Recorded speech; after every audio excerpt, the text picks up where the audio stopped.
Welcome to the Business of Property podcast. I'm Simon. I'm Tania. I'm Stuart. And I'm Pam. We're all property people running our own businesses. This podcast is just us chatting, as we often do, about anything and everything property. This week, Stuart and I are joined by Pam and Tania, who have been investing in property together for 7 years now. And they also run a very popular and successful landlord meetup based in Crawley, at least back in the day when people were allowed real physical meetups, that happened. And they've made a very good transition to online meetups in the last year or so. And today they have agreed to join us to talk about choosing property locations. So this is going back to sort of getting started in property series. And Stuart and I have talked before about how we chose our locations. And some of that was sort of accidental, I feel. I mean, there was perhaps not so much accidental as how life presented things. But I know, Pam and Tania, you guys have very deliberately chosen some of your locations. And I thought it would be interesting to dig into that process. So perhaps you could start off by giving us a little bit of information about where your property investments are, and then we can head into how you ended up with them being there. Our first main location was Crawley. And so the whole thing was, so we decided that we wanted income. Both of us wanted income at the time. So of course, the first thing we had to do was assess demand. So we looked around near us, where was a place that had demand. And, you know, with Crawley, with Gatwick Airport and the Manor Royal Business Park, it just seemed like a really good place. So after that, then we looked for transport links, and we found a 24-hour bus that went from the airport to our where our quite a few of our houses are. So that was our starting point. So Tania, do you want to add something? Yeah, I mean, part of our thoughts as well were, because my background's interior design and I have had an interior design business at the time. Things have changed this year because I've relocated. But so and Pam had children still at home, and you know, we didn't want to have to go too far. We had investigated on kind of separately before we kind of came together. We'd investigated the big trek north, and both of us had kind of really felt that actually that's too far away. So we had too many commitments holding us back from going further away. So we decided we wanted to invest locally. And both of us, we kind of almost independently, then when we started talking together, both kind of came up with Crawley very quickly, didn't we, Pam? Do you remember that? We were just like, yeah. Crawley, HMOs is what we thought, very, very quickly, because we'd already done our own separate thinking and strategizing prior to sitting down and suddenly realizing actually we were a good yin and yang match to do joint venturing together or working together. At that time, how far away was Crawley from you? Half an hour, both of us. It was half an hour, yeah. And now for me, having relocated last year, it's 3.5 hours away. But there's a reason for being where I am, so which we'll talk about later. And just because we are at the start of a series and we're talking about why people choose the things they do, you opted for HMOs purely for cash flow? Yeah. I mean, a lot of that was because income was the strategy. We both had experience in property, so we felt that we were experienced enough to go into HMOs. We'd had some training additionally, which is where we actually met through a training company. Also, we've built our portfolio with very little of our own money in. So I've got no money in. Pam had a pot of money, but it wasn't going to be big enough to actually make an income that was the kind of income that she wanted from property. So we knew we were going to be working with investors. Therefore, they expect to be paid, you know. How very rude. So we also had to factor that into our deal, what our deal was going to be, you know, how to make it a deal. So the only way that would really work is if it was, you know, we could get the most out of the property, income out of the property, and hence HMOs worked for us on that level as well. And how did you set about purchase number one or property number one then? Yeah, I mean, we basically we went to see a whole lot of properties, and most of them we thought that we could only get 4 bedrooms, but then we saw a footprint that we could get 5 bedrooms, and that was just a game changer for us. So we just went around looking, and we found a property, and you just got to hold your breath and jump, really, once you've done all your analysis. And at the time there were very few HMOs, or there were very few professional HMOs in Crawley. So once we had completed our first refurb, we put an advert on Spare Room, and we had about 40 replies within a few days, in fact less than that. And we were asking a deposit at the time, a holding deposit, and people were just stuffing money in our hands saying, please, I want this room. Yeah. And we suddenly realized, wow, there's such a demand for this, which I wish it was that the case nowadays like that. It was, so demand was really clear cut. There was definitely, and we, in the process of going around looking at properties, so we've always bought via an agent. We haven't, done anything particularly clever as far as finding the properties. We've gone on Rightmove or Zoopla or something like that, and phoned up the agents and got taken round and started putting offers in. So we were taken seriously. I mean, we were blagging it really the way, weren't we, Pam? Some of our conversation, we've got lots of property, that kind of thing, kind of talking the talk but not necessarily having the full experience. Yeah. Well, I think I think to a certain extent you have to do that, because it's it's the only way you're going to get in. Because if you rock up to your first meeting with a tenant or an estate agent and say, we've never done this before, we've got no idea what we're doing, chances are you're not going to succeed.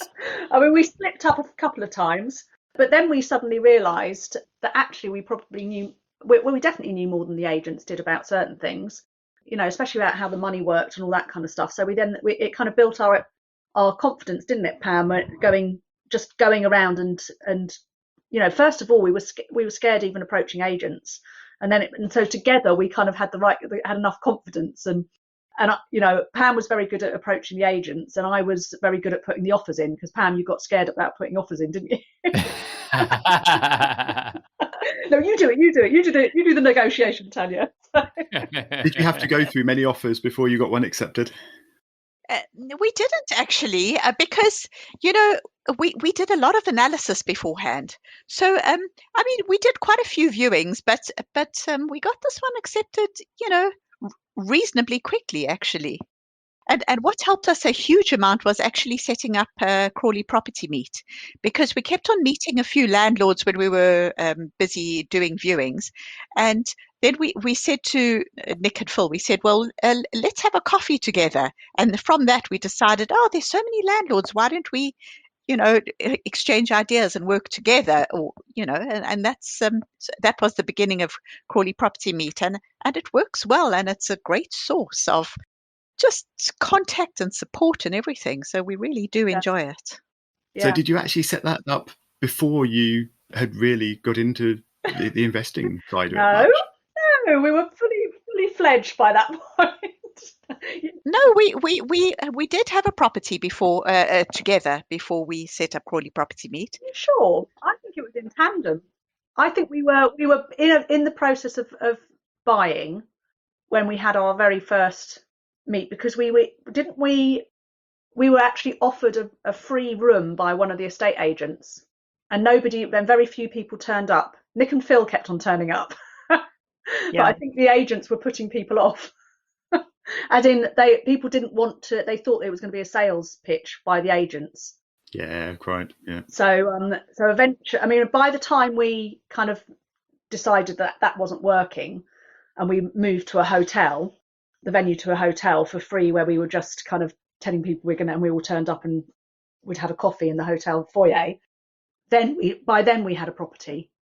Yeah, actually, you're right, because when we were meeting above that estate agents, we were trying to buy a house through them, and there was something with the tenant, and it all fell through. Yeah, the agent told the tenant that we were going to keep them on, but told us to be silent whenever we had to do a viewing. And then it became very clear that we were going to end up buying a place with a sitting tenant, which we didn't want.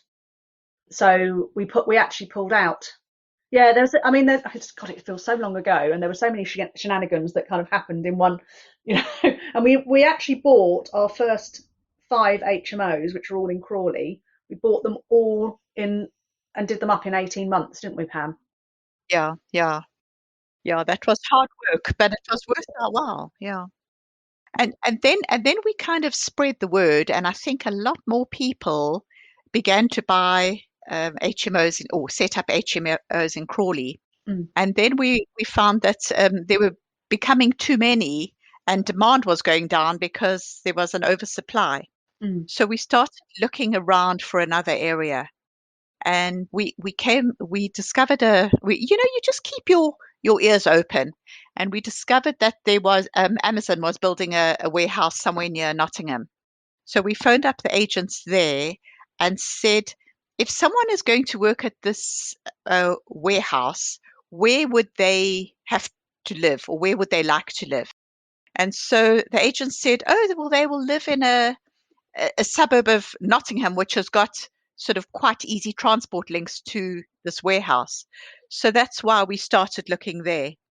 And when we look for a new area, we always look for a place that has got a population of at least 70,000. And we look for a house where we can add value.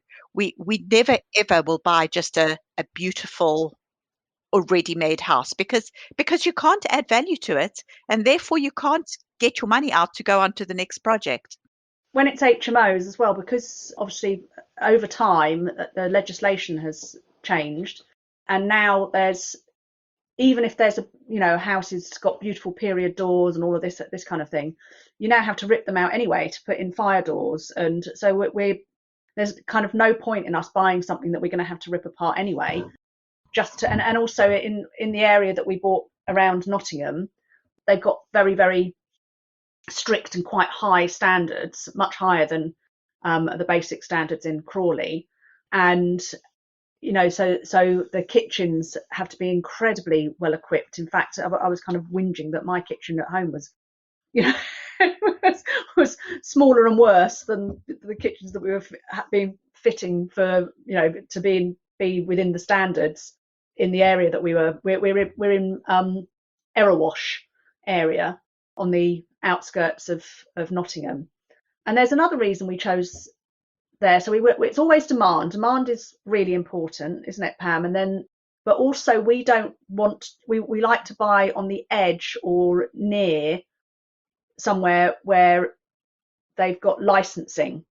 So everywhere needs to be licensed now, but Article 4. So some people make a point of buying in Article 4, don't they? We make a point of buying on the edge of an Article 4, because Article 4 might come out, but if we've already got the HMO, then with a license, we should be able to turn it into an Article 4 HMO.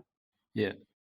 I just wanted to step back quickly. So at the start, when we were talking about property number 1, Pam, you said that being able to convert from a 4 to a 5 bed was a game changer for you. And just for those listening, a 3 to a 5 was a game changer. Yeah, and just for those listening and thinking about that at the start of their journey, just talk us through why that was. Because it meant that we could get more income from the property, because the numbers were they were okay, but suddenly if we were going to get basically an extra £500 a month for the extra room, that was we were very, very comfortable with that income, and it meant that we could give our investors a very good return. So that's why it was so good for us.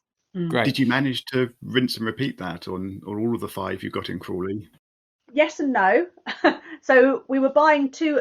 We bought them in quite quick succession. One of them we bought and it only converted into a 4, but we had kind of got that one on it, and the numbers worked on it anyway because the price was right. The other one, we suddenly realised we got this great big L-shaped open living space, and actually if we chopped it in a particular way, then we could get the 5. we bought another house. We bought as a 2-bedroom house, and we've managed to get 4 bedrooms out of that. So I think it's the almost being able to, the extra bedroom, and other people would only think of it as a 3-bedroom house, or would have dismissed it a 2-bedroom house because they couldn't, they thought, oh well, that won't split enough. But actually, we found with that 4-bedroom, that 2-bedroom, that we can actually get 4 bedrooms out of it. So it's always, can we get that extra bedroom, and if we can get the extra bedroom space, can we get a window in it? It's kind of, quite crucial, so sometimes, if it's a terrace house, it's not going to work because we haven't got a side area where we can get an extra window or something. So no, we've got, what have we got in Crawley now? We've got a 5-bedroom. We also got, that they actually have similar footprints, but all of them are slightly different. So we've got one of the properties in Crawley has got like a room which creates a bridge over a walkway underneath. So that gave us an extra bedroom in that property. So they're all actually, we've got 2 5-bedrooms and the rest are 2 4s and a 6, haven't we, Pam? Is that right? Why do you think you got there versus some other people that viewed the properties wouldn't get there? Would you say it was your interior design background or other reasons? I think our education as well. And, at the time, there were not many people looking to do HMOs in Crawley. Do you know the first word that came into my head then was desperation? Brilliant. so running up to this, I had been through a very bad, 2008. That really affected my business and what I was doing, and I ended up having to the word at the moment is pivot, but we didn't have that word at the time. I pirouetted several times because I had been working a lot with developers, and the developer money kind of evaporated. And so I was doing all sorts of things that kind of grabbed in kind of my skills, and I'd worked until I was ill, basically. And by the time I met Pam and started the course that I was on, or we were on, I'd actually worked myself so hard that I had pneumonia, and I was recovering and still on tablets for pneumonia when I did some of the core courses that we were doing. So I was desperate to change my situation, and I had worked with investors who had bought their portfolios in the olden days when you could do the kind of 48-hour change round and, buy below market value and all that kind of stuff.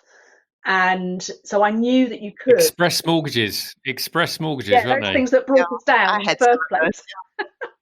Yeah. So I'd worked, so I knew it could be done, but I didn't know how to do it. And I had recognised in my illness and kind of running around that I'd done something wrong. So for me, I kind of knew that there was a different way of doing things. I had been their interior designer and helped them flip properties very, very quickly, or refinance that, get them into a state where the refinance meant that they'd actually lifted the value of the properties. And I was walking away with my fee, but I wasn't walking away with any of the uplift. And I suddenly had realised that there's a different way of doing that, and then you could actually win on all sides. So, and I was desperate to have some of that action, but I didn't know whether I could do it. But I think both Pam and I probably came at it from a wanting to prove to ourselves as well, don't you think, Pam? Yeah, absolutely. Because I hadn't worked for 20 years, or should I say I hadn't been paid to work for 20 years. I was going to say, I think parenting is probably the toughest job anyone could ever do. And my hats are off to anyone that does that full time. So you've certainly worked. But okay, so I wasn't, but my confidence in the business world was quite low. And we just needed to prove it to ourselves. But just coming back to what you said about the structure of how we bought them.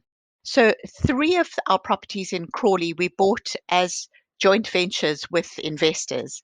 And then from then on, we've just used angel finance instead, because we don't like being linked to someone for just forever, basically, So that's where we are at the moment. Is some of those joint ventures, we're still in them, and you just think, what's the exit strategy, and we're working on that at the moment. And without wanting to burst a bubble that we might have planned any of this, things happen, don't they? So and then you have to kind of react to it. So and effectively that's how, I got into doing this, and Pam, and then we met each other, and there's like a tumble effect that happens. And what happened, how we ended up moving over into angeling, was that we had a JV deal set up, but we hadn't got them to sign on the dotted line. So it was a mistake, which could have really, really badly affected us. But because we were doing a number of properties in tandem, we had quite a lot of investors sitting there waiting for a deal to just go to exchange. But these particular people, the day of exchange, and we'd exchanged, they suddenly said, "Oh no, we don't really want to get involved with this deal." So they didn't bring their money, and their money was going to be to replenish our deposit that we paid, and then for the refurb. So we were suddenly in a situation where we didn't have a JV investor. However, in the background, who we'd earmarked for another deal, we had some investors, but they didn't want to be. When we asked them, they didn't want to JV. They said, "Oh, we just want to lend you the money," and so suddenly we were in an angel situation, which has different paperwork and different associations. And we suddenly thought, actually, this is much better for us ultimately. So and it was an epiphany, because we wanted to, at first we wanted to share the responsibility and the financial burden, and then suddenly we thought, well, actually we're sharing all the we're taking on all the financial burden ultimately, because we were to bring in the mortgage, and then when we remortgaged, we were paying our investors off, and they were still getting the equity. Yeah. I'm just going to pause on that, Tania, just for a second, because I think it's a really good conversation to have as well, actually, the difference in terms of angel investing and how that works versus JVing. But just for those listening, because not everyone will be clear, because what I'm hearing, and again, both Pam and yourself can just talk it through, but when you talk about joint venturing, what I've heard is essentially that someone was going to bring all of the money to the table for you to make the purchase and refurbish the property, and the two of you would have done essentially all the legwork. So you were going to be what we would call you would be like the equity.